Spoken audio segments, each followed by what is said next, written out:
বগুড়ার ধনুট উপজেলার গোসাইবাড়ি ইউনিয়নে যমুনা নদীর ভয়াবহ ভাঙনে বিলীন হতে চলেছে গুরুত্বপূর্ণ চালুয়াবাড়ি ১ নম্বর খেয়াঘাট এলাকা। প্রতিদিন নতুন নতুন এলাকা নদীগর্ভে হারিয়ে যাওয়ায় স্থানীয় বসতভিটা এবং ফসলি জমির পাশাপাশি হুমকির মুখে পড়েছে আন্তঃজেলা পণ্য পরিবহন ব্যবস্থা। নৌযোগাযোগ ব্যাহত হওয়ায় ওই অঞ্চল সহ আশপাশের কয়েকটি উপজেলার ব্যবসা বাণিজ্য বর্তমানে প্রায় অচল হয়ে পড়েছে। বিস্তারিত দেখুন ডেস্ক রিপোর্টে। বগুড়ার ধনুট উপজেলার গোসাইবাড়ি ইউনিয়নের চালুয়াবাড়ি ১ নম্বর খেয়াঘাট এলাকায় যমুনা নদীর তীব্র ভাঙনে চরম বিপর্যয় নেমে এসেছে। প্রতিনিয়ত নদীগর্ভে বিলীন হচ্ছে ঘরবাড়ি, ফসলি জমি এবং অসংখ্য ব্যবসা প্রতিষ্ঠান। নদী ভাঙনের এই সরাসরি প্রভাবে স্থানীয় জনগণের জীবন জীবিকা যেমন সংকটে পড়েছে, তেমনি সংশ্লিষ্ট এলাকার অর্থনৈতিক কর্মকাণ্ড থমকে গেছে। বিশেষ করে এই গুরুত্বপূর্ণ খেয়াঘাটটি ক্ষতিগ্রস্ত হওয়ায় নৌকা চলাচল ব্যাহত হচ্ছে, যার ফলে আন্তঃজেলা পণ্য পরিবহন ব্যবস্থা বড় ধরনের বাধার মুখে পড়েছে।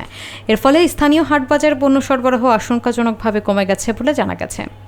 ঘাটের ইজারাদার ও স্থানীয় বাসিন্দারা উদ্বেগ প্রকাশ করে জানান, খেয়াঘাটটি দ্রুত সংস্কার এবং ভাঙন রোধে কার্যকর পদক্ষেপ না নিলে তারা ব্যাপক আর্থিক ক্ষতির সম্মুখীন হবেন।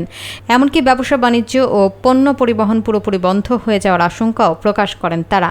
বর্তমানে এলাকাবাসী স্থানীয় প্রশাসন এবং জেলা প্রশাসকের কাছে জরুরি ভিত্তিতে নদী ভাঙন রোধে টেকসই বাঁধ নির্মাণ এবং নৌ যোগাযোগ স্বাভাবিক করার দাবি জানিয়েছেন।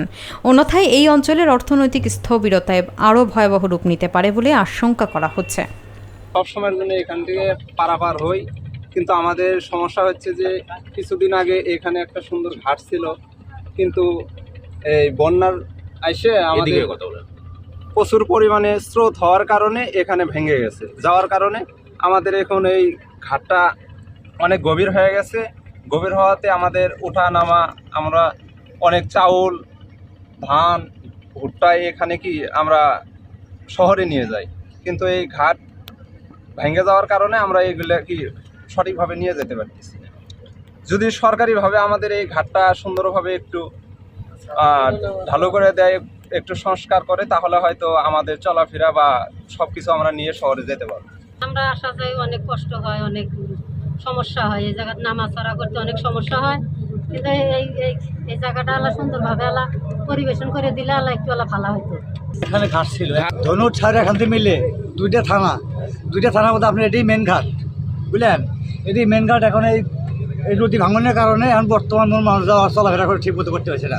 যারা আপনার ব্যবসা বাণিজ্য করে, ধরেন ভুট্টা, চাউল, মরিচ বা বিভিন্ন বস্তা নিয়ে আসে না, আমার ব্যবসা করে না। এখন তাগরের সমস্যা, এখানে যারা থাকে তাগরও শেষ করতে পারে না। এখন তাতে আমাদের মনে করে বহুত ক্ষতি হয়ে দাঁড়াচ্ছে এই ঘাটের কারণে। আর যদি সরকার থেকে এই ঘাটটা সুন্দরভাবে একটু সাইজ করে দেয়, তাহলে হয়তো আমরা মাল ঢালা আসবো, হয়তো আমরা বাঁচবো করি মানুষ, হয়তো এখানকার লোকের চলাচলের সুবিধা হবো, বা এদের দ্বারাও কিছু দুইটা ভাষা পাবো, মানে অনেক আর কি আপনার হাজার হাজার লোকের জন্য উপকার হবে এই ঘাটটা ভালো।